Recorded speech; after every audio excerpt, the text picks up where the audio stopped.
start. Got it. Okay. Good afternoon, everyone. Welcome. Thank you for joining us today for this panel discussion. Before we start, I have a couple things that I want to just go over. Looks like you're all already doing that, but if you can turn your cameras off while we're having our discussion, and then you're welcome to put them back on at the end. We'll save time for questions from the audience. Also, today's panel, we will have it recorded, and then it will be available on the Anderson Gallery YouTube page probably next week. Before I move on to start introducing speakers, I want to give the Drake University land acknowledgement. We begin by acknowledging that we are gathered on the traditional, ancestral, unceded land of the Bakoji, or Iowa, Sauk, and Meskwaki peoples. We offer our respect to their elders, both past and present, as well as future generations. We recognize that our presence here today is the result of the ongoing exclusions and erasure of Indigenous people who are the original stewards of this land. As these words of acknowledgement are spoken and heard, let the ties these nations have to their traditional homelands be renewed and reaffirmed. I'm delighted to be joined by 5 Iowa artists today that are all featured in the exhibition Vibrant Expressions that is currently on display at the Anderson Gallery at Drake University. I'm Lilah Anderson. I curated the exhibition, and I'm the Anderson Gallery Exhibition and Community Outreach Manager at Drake. So I want to start our conversation by having our artists each introduce themselves and just tell you a little bit about their background, and then I have some questions to get us started. Gyan, do you want to start? Sure. I'm Gyan Shrosbree, and I live in Fairfield, Iowa, and I teach at Maharishi International University. And I think I'm going into like my 12th year teaching here. I grew up in Iowa, and then I went away for quite a long time. Got my MFA in painting at Cranbrook Academy of Art and my BFA at the Kansas City Art Institute, and lived elsewhere for quite a while, and then came back to teach. So that's me. Nice. Andy, do you want to go ahead? Yeah, hi everybody. My name is Andrew Casto. I am the program head in ceramics at the University of Iowa in Iowa City. I am from Ohio originally, and in my, I think, 7th year of teaching here. So probably going to stay here as long as I can. I like that. Susan, you want to go ahead? Sure. I'm sorry. I didn't mean to laugh, Andy. I just love that. I love that thing. Yeah, I'm Susan. I use my middle name because there's a million Susan White. So I'm Susan Chrysler White. But I'm not corporate. It does sound that way. And I've been in Iowa for 22 years. I moved here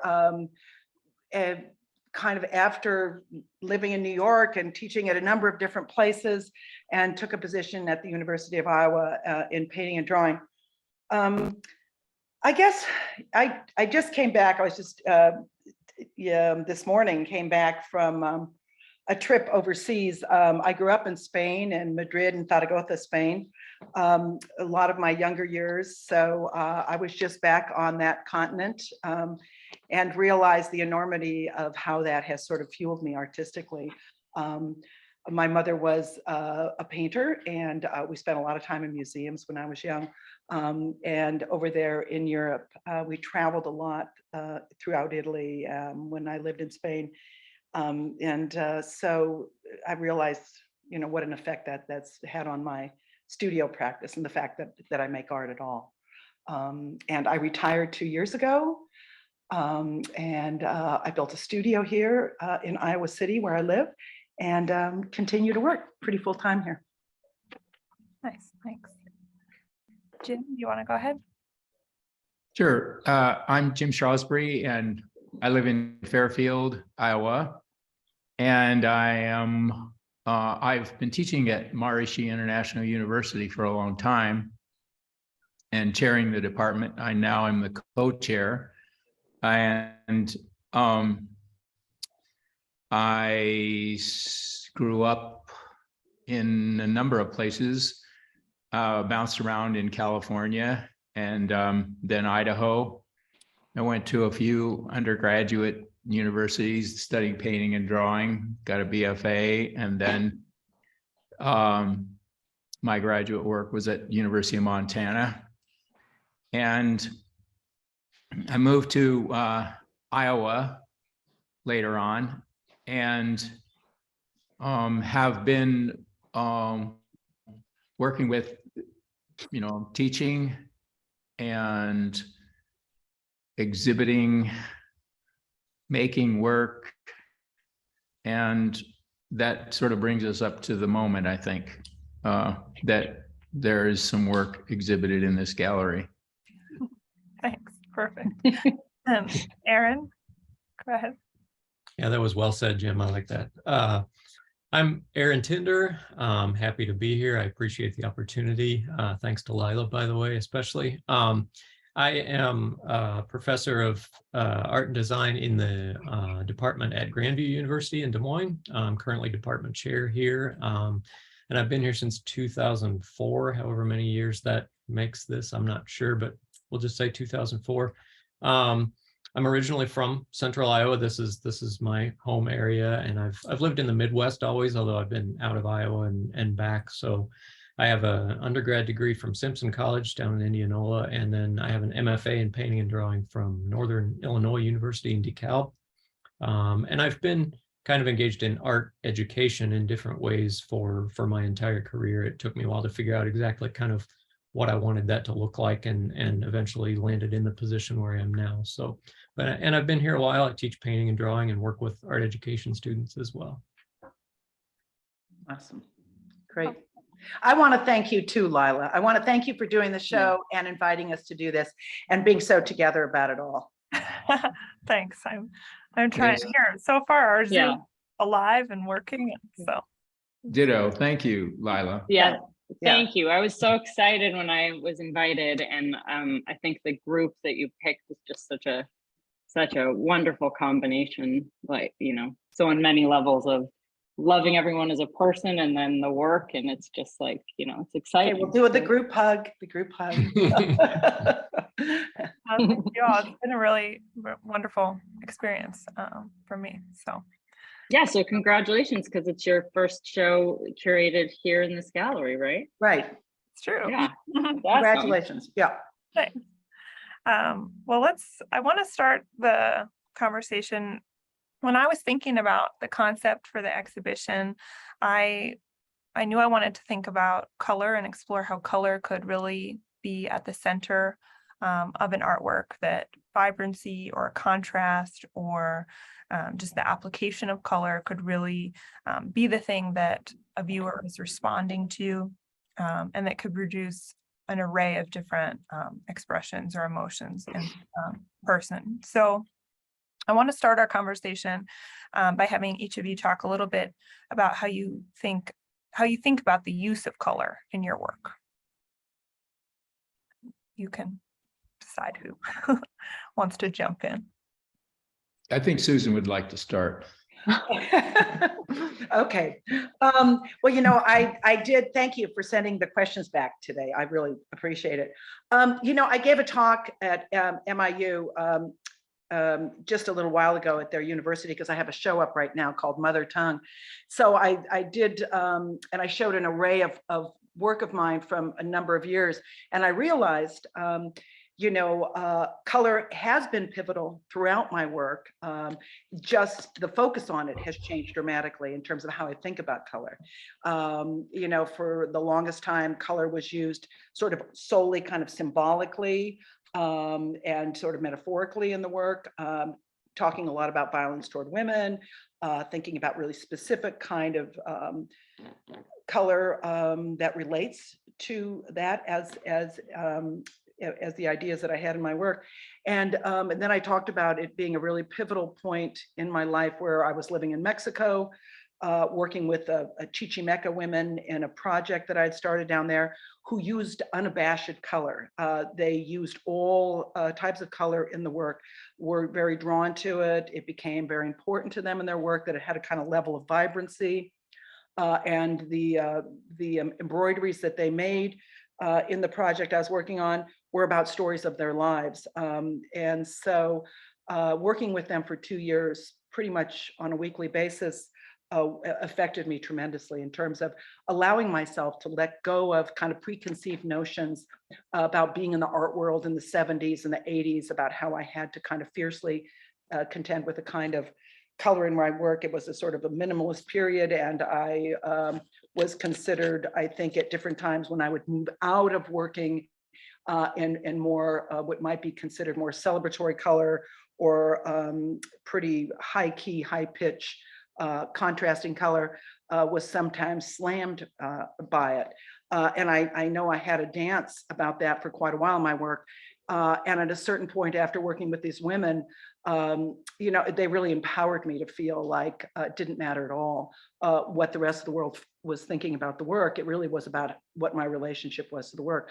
And at that point, I realized I had limited myself tremendously with color and really wanted to explore using color in a lot of different ways, both as a decorative impulse, sort of symbolically in reference to a lot of the images that I had grown up with that were a pretty high key color range, and I allowed myself just to sort of explore color in kind of different personal ways that I wanted to. So yeah, it's a big part of my work now, and you know, and it yeah, just allowing myself to sort of really put it in full volume when I want to. Yeah. Andy, what about you?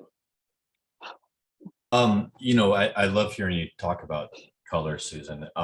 And so much of, for me, thinking about how color works in ceramics is, I think, related to two things. And one is that the history of vessel form that we see collectively as ceramic artists. And I think people that use ceramics often are really elated by these traditions, right? Because it's millennia, well, not millennia, but it's a long time of folks using this medium. So the canon is vast. And for me, as an artist, I think the first question was like, if I'm going to work in clay, how does the color spectrum that's available manifest itself, and how do I kind of work within that? And a lot of those conversations, I think, happened for me around seeing painters actually work in grad school. And some of that was in workshops with Susan. And for me, those kind of conversations were often not bound by the specifics that ceramics usually is sort of stuck with. You know, we work with things that come out of the ground, and therefore they are earth toned.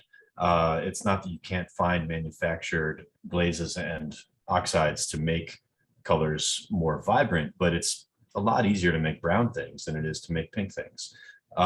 So for me, there was a necessary kind of departure from that that happened just through conversation.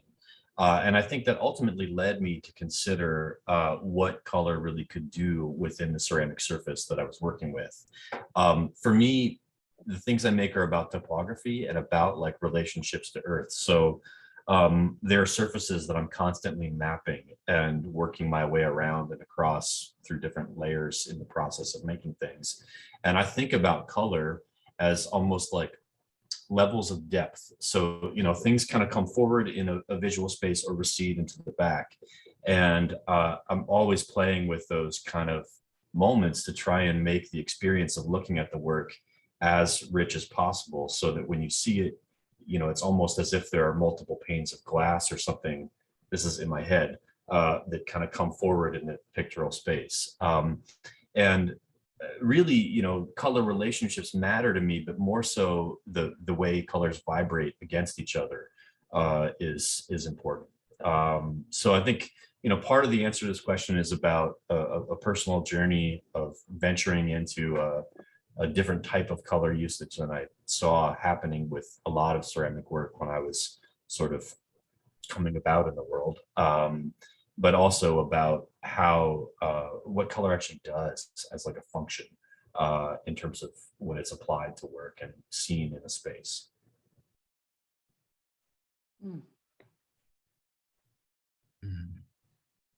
Do I now call on the next person? Yeah. Your job, Andy. I All mean, right. seems like it worked pretty well. Go for it, Andy. Yeah, how about Jim? I like what you said, Andy, about colors vibrating next to each other. And I think that would be the thing that I'm curious about and puts me through the process, is just putting a color next to a color. It's really not any more than that. I work very intuitively, and there is the whole language that is there, organizational language that is specific to color, but also to form, whether it's painting or whether it's sculpture, ceramics. And the language seems to be some kind of a constant, whereas as you move along and get more experience, then you are developing a vocabulary, and that vocabulary can be physical in terms of things that are around you that you, it's really a matter of paying attention to things.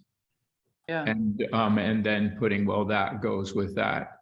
And it's, for me, it's a conversation with the work that is a conversation with myself. It's just a pretext to find to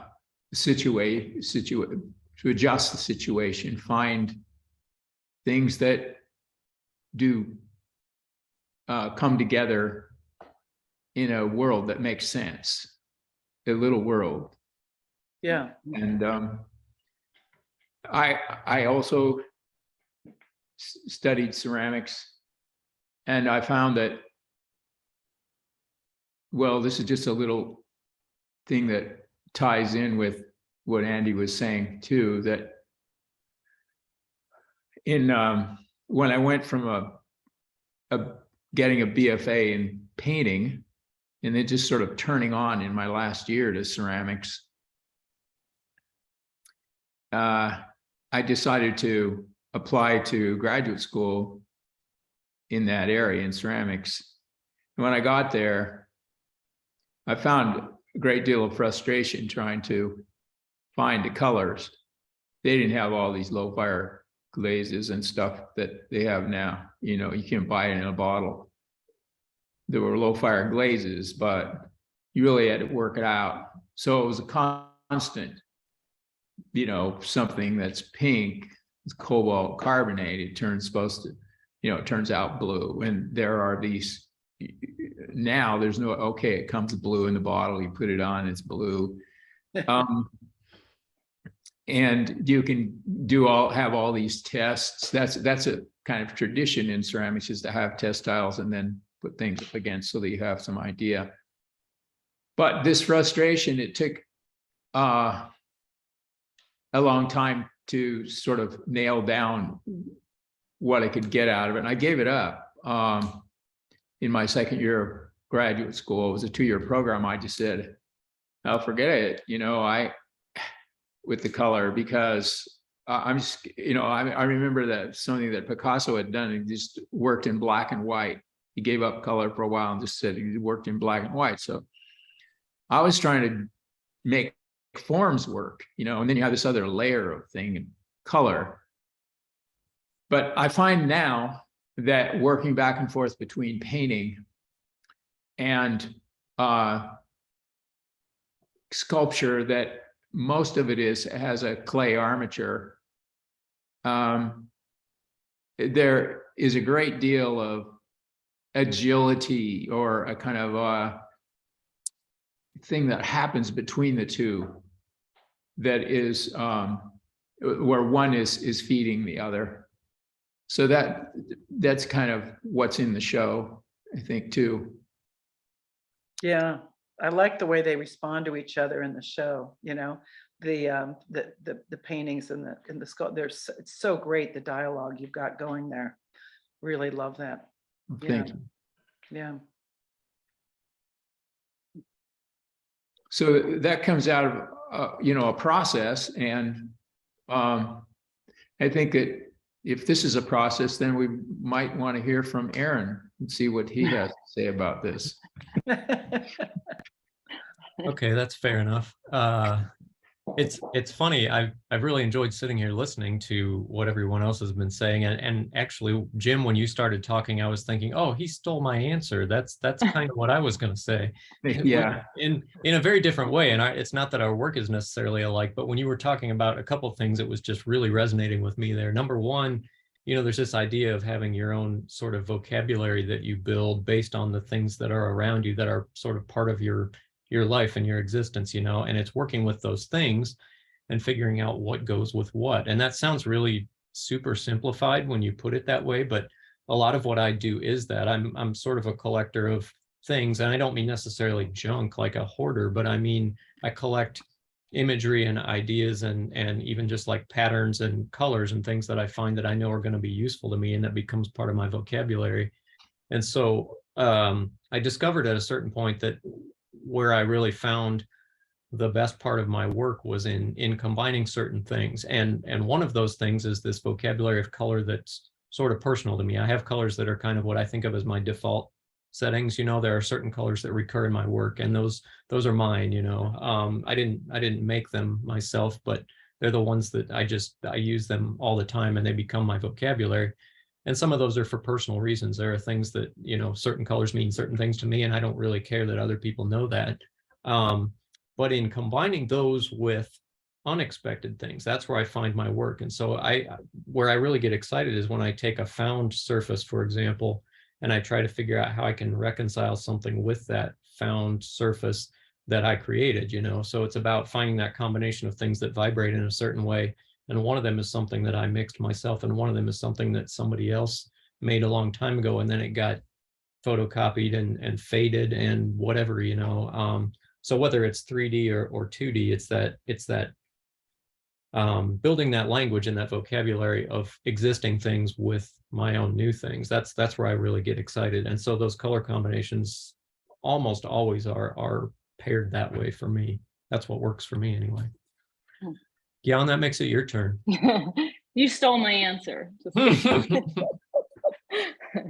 Yeah, I mean, color is definitely a central part of my work, and it's something that I use as maybe like a grounding element. It's something I begin with thinking about color combinations or a structure and of color. I work on so many paintings at once that that's something that can run across all of the pieces. And so sort of like color and shape are what I ground myself with. And then I can let things like imagery emerge naturally, and, ideas kind of flow out of that, but that comes later. And so color is something that I'm just kind of always going back to, and something that I'm also just really excited about. It's something that I see in the world. It's probably the first thing that grabs me. And I think about color as like, as a material and a substance, when I'm the weight of things and obviously the way one color can shift another color entirely, and, all of the formal things that color can do, but also just like exciting feeling-based emotional responses that are either, that are coming from me from the act of painting the thing, or coming out of it, just coming back at me. And I also think about color because I use so much bright color and kind of shiny surfaces. Think about it as like a protector of the inside of the painting, and a way of sort of drawing a viewer in and also keeping them a little bit at a distance. And I kind of relate that to clothing, and how clothing can be exciting and draw you in, and can also is literally protecting the body. So in my paintings, I think a lot about the inside of the painting and how it's being protected or not being protected, and how much I can both draw someone in and maybe push them away a little bit with the color combinations. Colors are often coming from memories for me. And so, you know, something from like my childhood, or, you know, my grandmother's nail color, or, you know, a pair of shoes that a friend had that I was coveting and still think about, or my parents' bedspread color, or, you know, whatever, a dress that my mom had.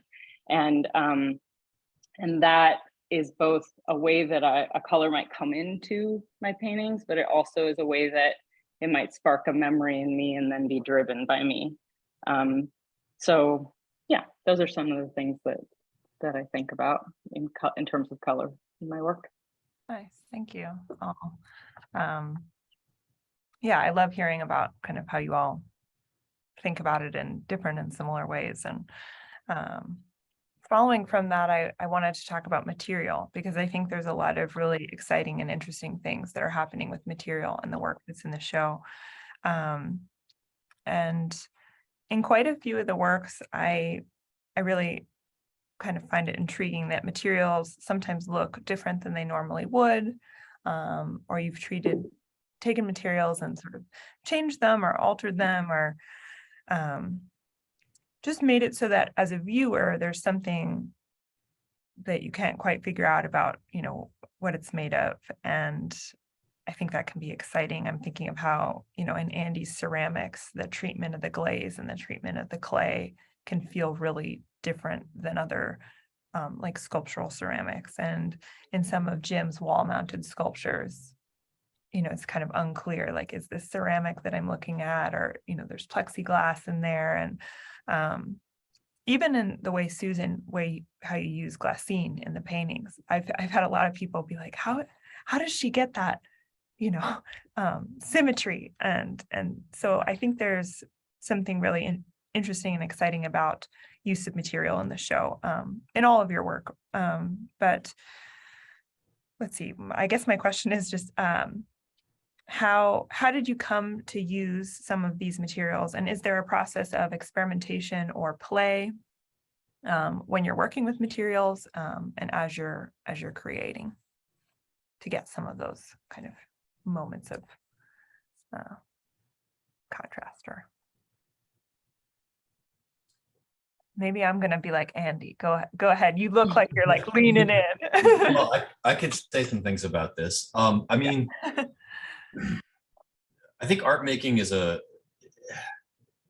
a clear linear path, right? Like, it's really hard to say when you're in the moment what your next step is going to be. Although it's easier after you've done some things to look back and kind of pick out things that seem orchestrated in a line. And I'm trying to, you asked, you know, about what material does, and I was thinking as you said that about how I started or got ideas to use material the way that I do. And for me,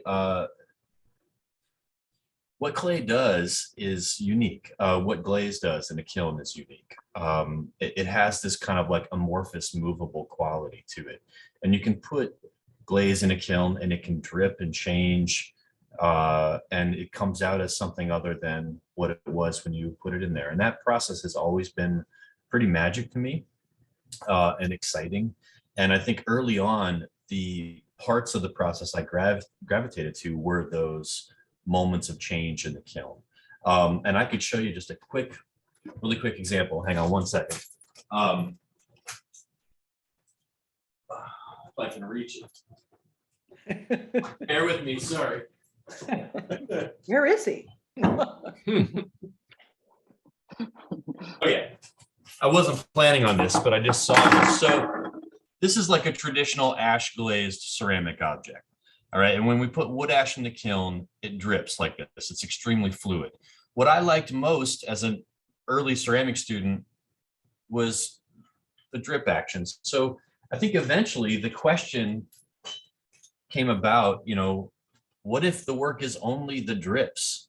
If that's what you're really interested in, what happens if you try to isolate that and make work that way, that's totally focused on this kind of response to gravity, this sort of movement? And if it's formal within the actual structure of the work, in addition to, you know, the surface treatment.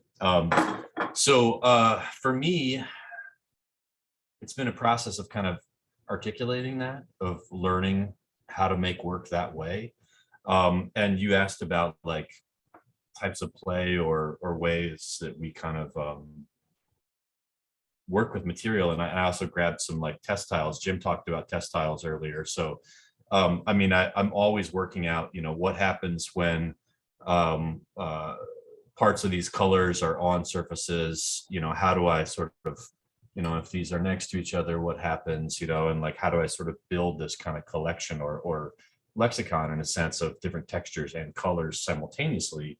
You know, it's a different thing to have an object with, you know, these actual sort of like moments of movement possessed in it. And these are sliced up pieces of things that I make to do tests with.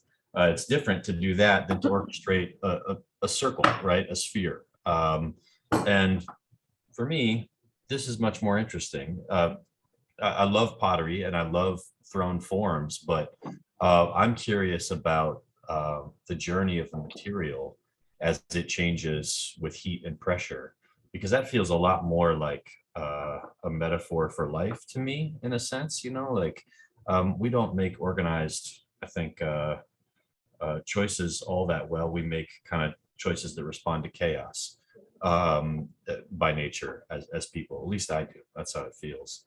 And I think the work is more honest and sort of kind in a way if it does the same thing.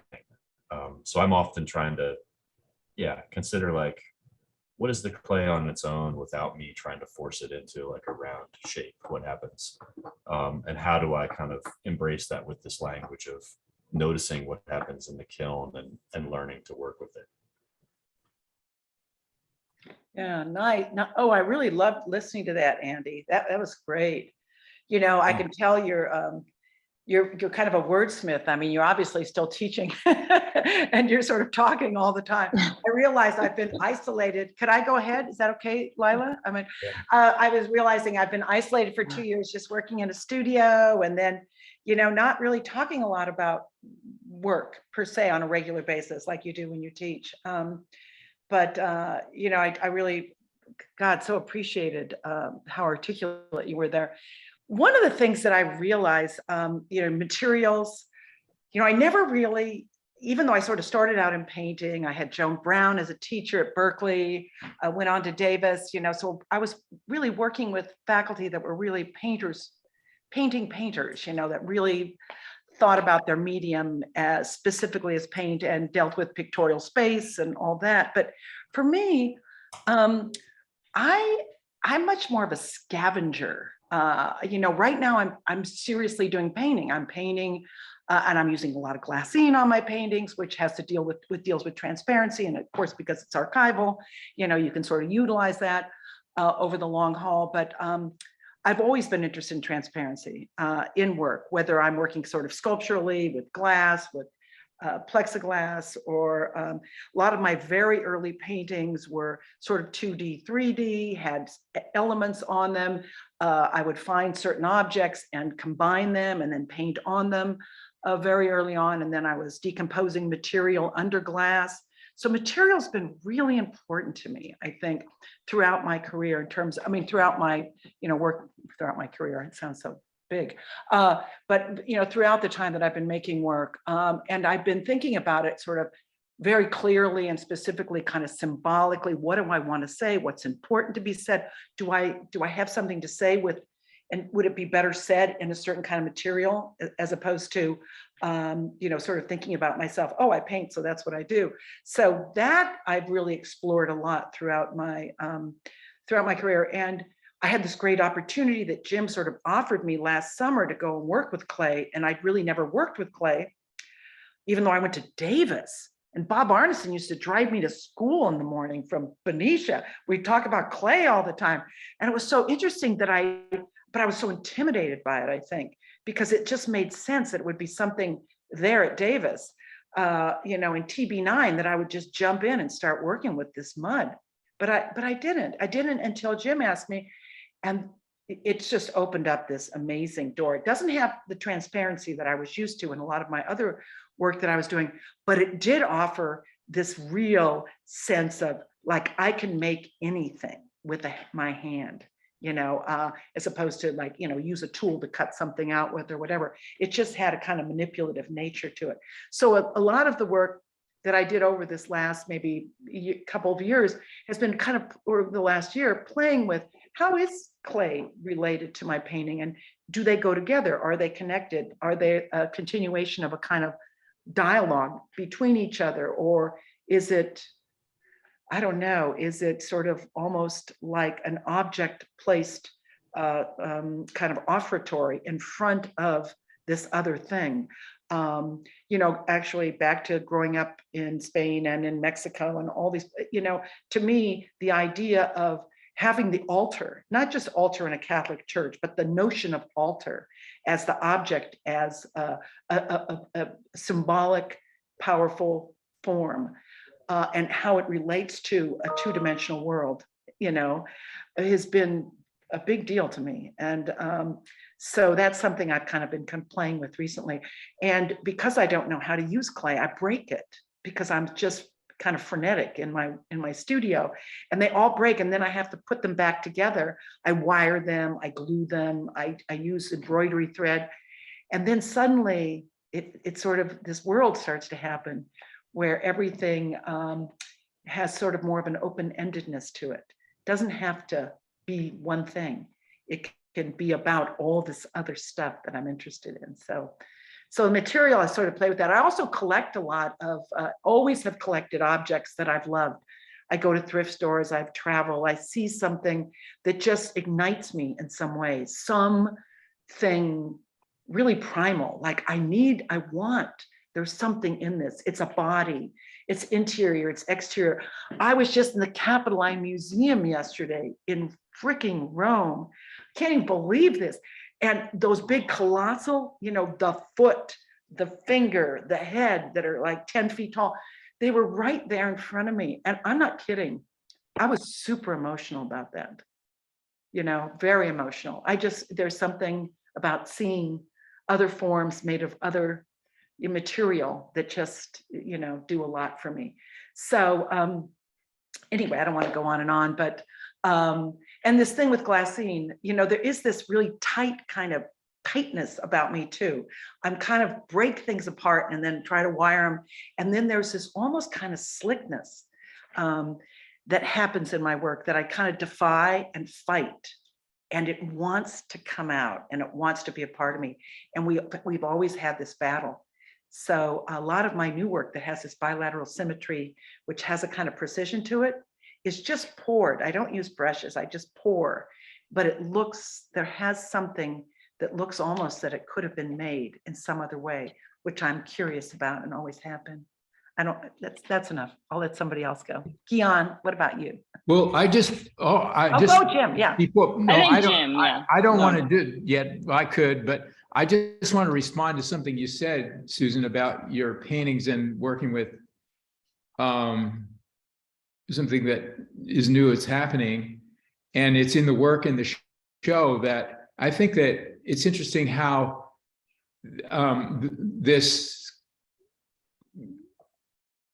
these shapes that are birthing off of the canvas, echoing what's in the canvas, create this kind of forward space. Yeah. That gives the canvas a kind of bodying forth that is it seems very significant, a significant move to me. Thank you. I hope so.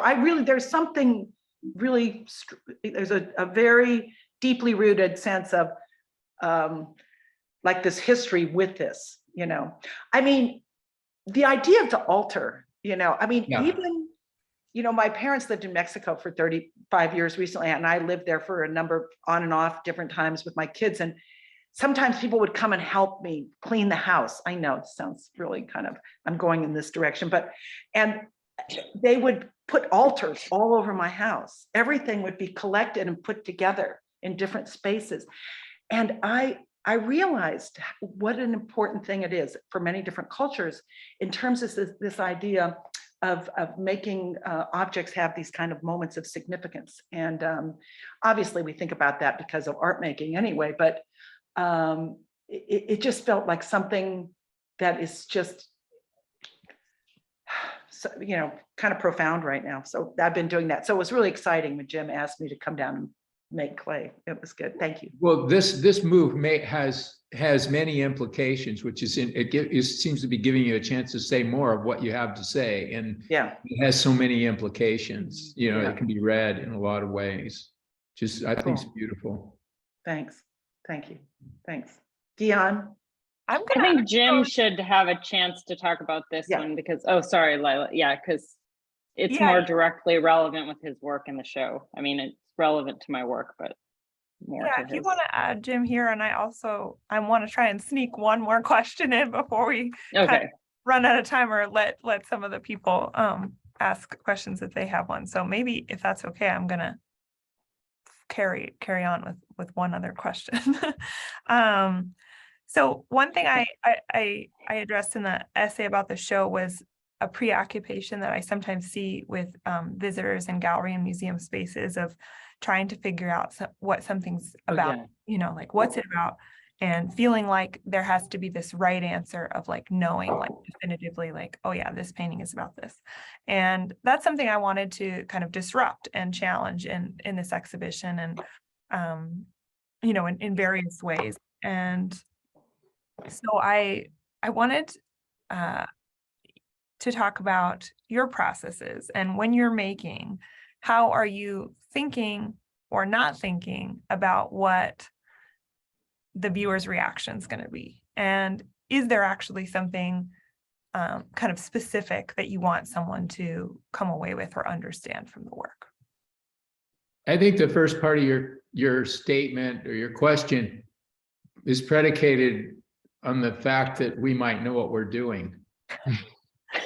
Well, I think that And then so people assume that we know what we're doing too, and that there's some fact here that's being presented that, you know,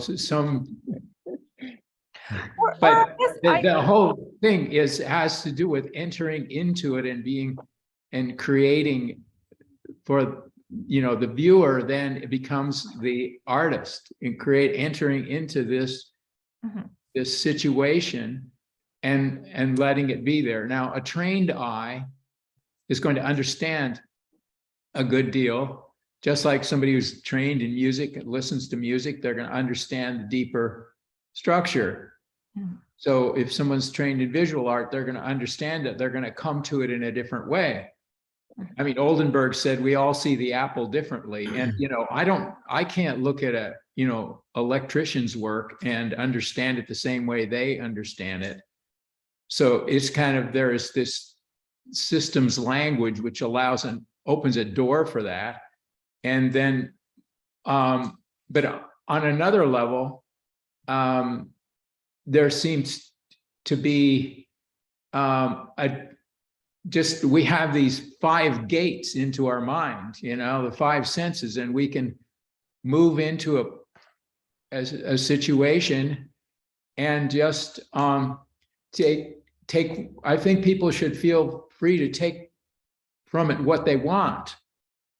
And, but also to be open to understanding that probably all of it has an abstract underlying structure that is, you know, that people are working from, a bed of you know, which is what I would call structure or that system's language. And that language is taken in different ways by different artists and used in different ways. No, that's great. I don't know, there was something else you said that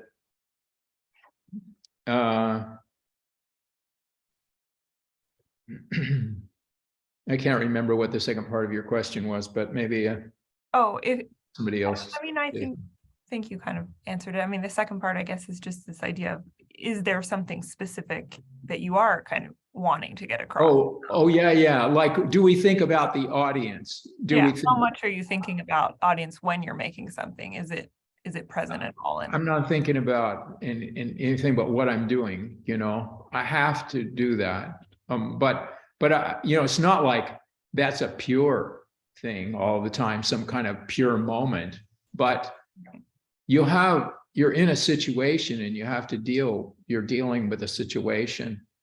And so what you're thinking about, I mean, do you think that somebody who's playing the guitar in front of 1,000 people is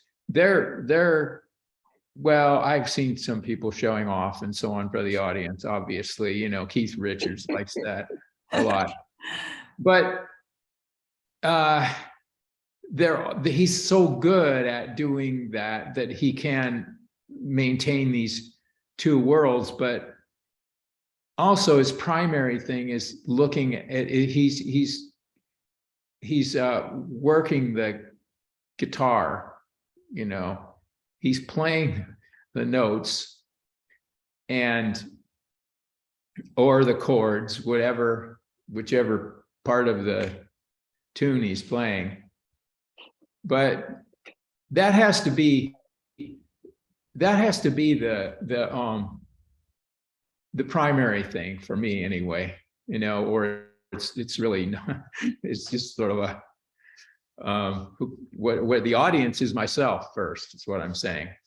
Yeah, I and was then gonna there's an say one- excitement. Oh, go ahead. Oh, yeah. No, go ahead. Gyan, go ahead. No, there's just like, there's an excitement in like the viewer coming in and participating. So they bring another thing to the work and they make it something new and different, or, they add to the conversation. And so there are opportunities for so many different interactions that then just the viewer brings their experience to the table. And then there's like a new thing that happens. So like Jim's saying, when you're making the work in general, you're not thinking about the audience so much, except for maybe communication tools. Like, you might, if something is not coming across, then how do you make that visually happen? Because it's visual art. And so, but through something like a title, you might communicate some information that could be something that you're interested in the viewer receiving, and then making whatever they want out of that. Sorry, Susan. That's a good point, because at different times there are different considerations, like, titling and all. That's Right. The different phases of making, of course, but yeah. And that sounds Susan. a lot like, if I could just jump in for a second. That what you were just saying sounds a lot like what we say as teachers a lot, or at least I know I do, because if you were one of my students, you would be tired of hearing me say that, the best work is that which doesn't tell you the whole story. It's that which gives you enough to engage you and bring you into the conversation. But then you have to be, as a viewer, you have to participate in that dialogue and bring something to the table as well, just like you just said. And I'm constantly hammering that over and over again to my students, to the point where they're tired of hearing it. But it's so true that no matter what type of work you're making, you're working from these existing traditions and with this existing vocabulary and so on, like everyone has said already. But that idea that there needs to be a straight linear narrative, that's just unnecessary. We have other ways to tell direct linear stories that are more effective. That's not art's function, at least, 9 times out of 10 anyway. So I didn't mean to interrupt anyone. right. No, yeah. Oh, I'm glad you're to add. Susan, what was your point that you wanted to make? Well, I was just sort of agreeing with Jim, but I also totally get what everyone's saying. Everyone's adding these nice little elements to it, because obviously we make this work in the studio, or we make with an assistant or not an assistant or whatever, but we're making this work. And I find that if I begin to think about how it's going to live out in the world, obviously it is important to think about the space that it's going to move into, if it's going into a space like a kind of gallery, what all that. I mean, I think those kinds of things are important, but I do feel that as soon as I start thinking about how it's read, maybe potentially in the world, I get really screwed up, because then I'm putting something on the work. And if I want to have, and I don't want to be too, because I know that you know, a lot of times we've got a body of work that's going maybe to this show and that show, or it's going to be, you know, with a group of people, like in this situation, you know, you do sort of think about it in the world, you know, and I think that, you know, also the context of how it's going to live in that space. Is it going to be near a wall? Are you going to be playing with the sculptural element with it or not? Or, you know, all those things do come into play when you're making things. But if you can just get in, I mean, that's, you know, I took one painting class in undergraduate school, and I never stopped painting. It was kind of like I got so hooked in the process of making. And I never want, you know, and I feel like here I am, like 68 years old. I'm still spending like 10 hours a day in the studio, kind of like really interested in the process. And I think that if I were to be thinking about it in the world and here and how somebody's thinking about it, or, you know, the didactics of the text that's going to be outside of it or any of that, it really, I think, I'm not a purist, but it really would mess with me in a way with the work, I think. Yeah, and what you're saying, it's very important. There are the different levels of thinking about your work. So yeah, if it's going into another space, or if you're thinking about, like in Jim's case, you know, a sculpture and a painting interacting, then yeah, that's another stage in the process of continuing to make. But when you're in the process of making those things, you might be making them in relation to each other, but you're not probably thinking about how it's going to be received, because you don't even know what the piece is yet.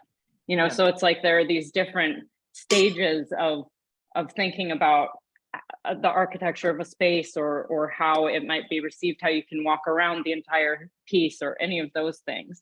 But I think Lilah's talking about, or at least one of the things you were mentioning earlier, is like, you know, when people come into a gallery or a museum and they want to know what they're supposed to be receiving, or what it's about, or whatever. And I think that all goes back to, like, you know, it makes me think about teaching art appreciation, or, you know, how through just kind of exposure to things, to art, and then also, you know, permission and education in terms of the language. But like Jim was saying, not everyone has the language of art, and it doesn't mean that you can't, you know, the vocabulary, it doesn't mean you can't go in and look at artwork. So it's like having the permission to have an experience, and to view with where you are with something, you know, coming from your immediate place of thinking and the exposure you have had.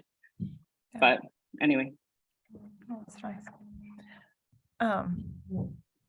Well, we're coming up here very rapidly on 2 o'clock. I prepared lots of questions for y'all, but I guess our panel could last really long if we wanted to. But I did want to give the audience a chance. If you do have a question, you can either turn on your camera and sound and ask the question, or through the chat, you can also type a question, and I'm sure our panelists can stay a couple more minutes to answer if anyone wants to ask something.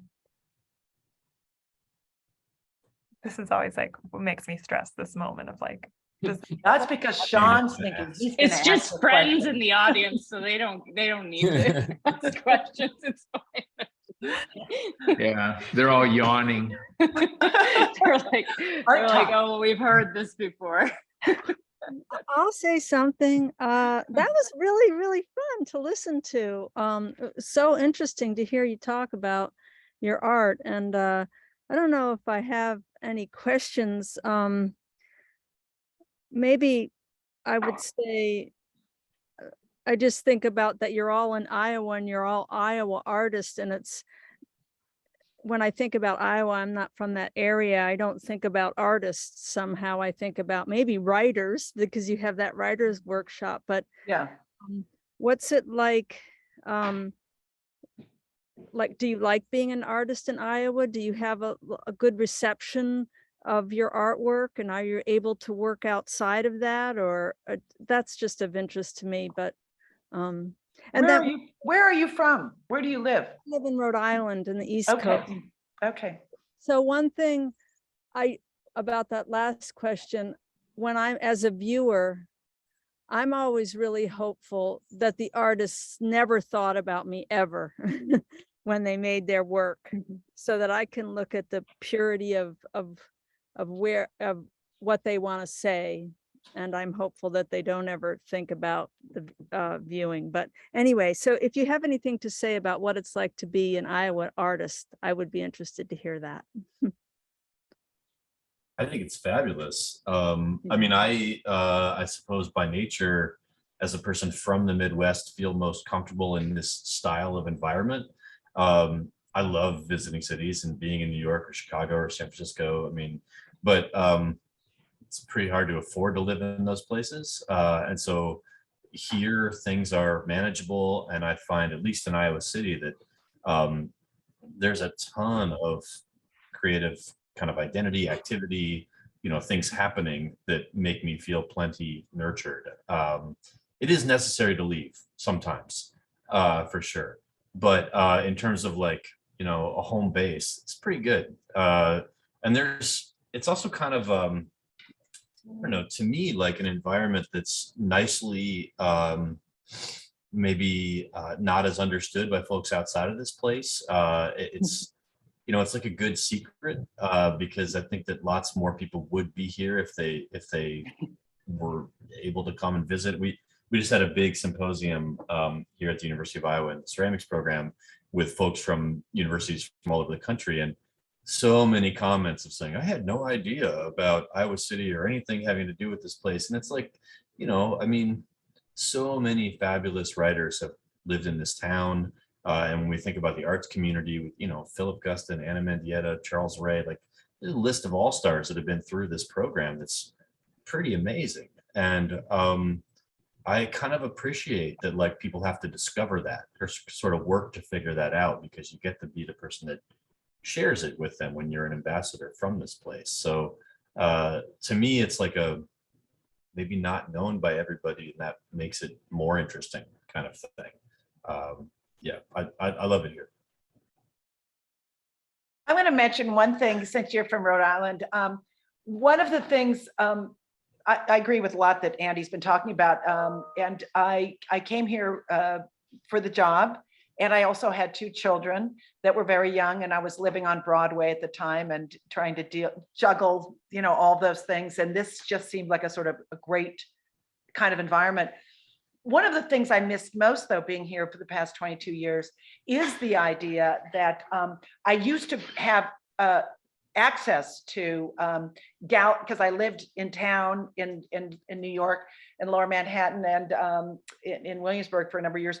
But I could just go out on the street and see work, all the time, and I I have an incredible appetite to look at work, and see other artists work and be in their studios and seeing the work in process. It just hasn't, I haven't had that kind of opportunity out here in Iowa. We go to other people's studios and things like that, but not to be able to go see the shows as much. It's a little bit harder. That was a tough thing for me, since it was a huge part of all of my life looking at work, and then suddenly, being in a little bit more isolated place. Chicago's close by. Yeah. And that's where the travel, like Andy said, I feel like that's the thing that you have to have as part of your world, because there are so many wonderful artists here. There really are. There are just a lot of awesome artists. We are kind of spread out, or in different kind of, and I think you do have to reach out more and do studio visits, which maybe we don't do enough of. But I feel like if you can be on a good rotation, and COVID's been kind of weird for that, but like of going away and coming and seeing shows and then coming back, it's perfect, because we have the cost of living is low. We have wonderful communities and studios and all of that stuff. I feel like there aren't that many places to show work in Iowa. So again, super grateful to you, Lilah, for inviting us all to do this, because for the amount of amazing people here making work regularly, it's the venues there are not enough venues. Yeah. Well, I have to say, there is one awesome major venue, both at your place at Drake, but in Fairfield, your new gallery system, I mean, gallery that's been renovated is kind of an extraordinary space too. I mean, it's really a beautiful space. Anyway, Yeah, we're grateful for it. yeah. And I haven't been to the museum yet in Iowa City. I mean, there are places, Nice. but just not, yeah, it's like, Yeah, we It's just not opened enough. I up, don't think just they're opened enough. up Yeah. this last Yeah. month, and we've been without a museum for a number of years, so it's really. Sorry, we're still Yeah. answering your question. Yeah, here. We have to look for another one. Oh, no, or thank you. close up shop. We can close up shop too. Oh, yeah, just like, you just have some nice comments of, thanking the panel and good discussion here. But yeah, I think I really appreciate all of you spending time to have the discussion, and also to everyone who logged on to listen. I think it's been a really exciting discussion. And again, I could talk to you all for many hours about about artwork and your practices. So I do want to close off by saying, please come see all of these artists' work at the Anderson Gallery at Drake. This show that we have is up through October 14th. So there's still a couple weeks to see it. Yeah, and again, really appreciate everyone's time. So thank Great you. to hear all of you. Thank you, Yeah, it's Lilah. great to Really see great. everybody. Thank you, Lilah. Yeah, Um, thanks, Lilah. Is this, Thank you, everyone. this is recorded. Will it be available to? Yeah, I people to will view? put it onto the Anderson Gallery YouTube page, and so then people can watch it there. Wonderful. Thank Good. you. Thank you, Lilah. Thank you. Thank you, Oh, Lilah. thanks Thank for you, all of you everybody. being part of it. It was great. Thank to- you, everyone. everyone. I'm so grateful to be Good in to the see you show. all. Yeah. Thanks. Great Take to care. see you Ciao. all. Bye. Bye.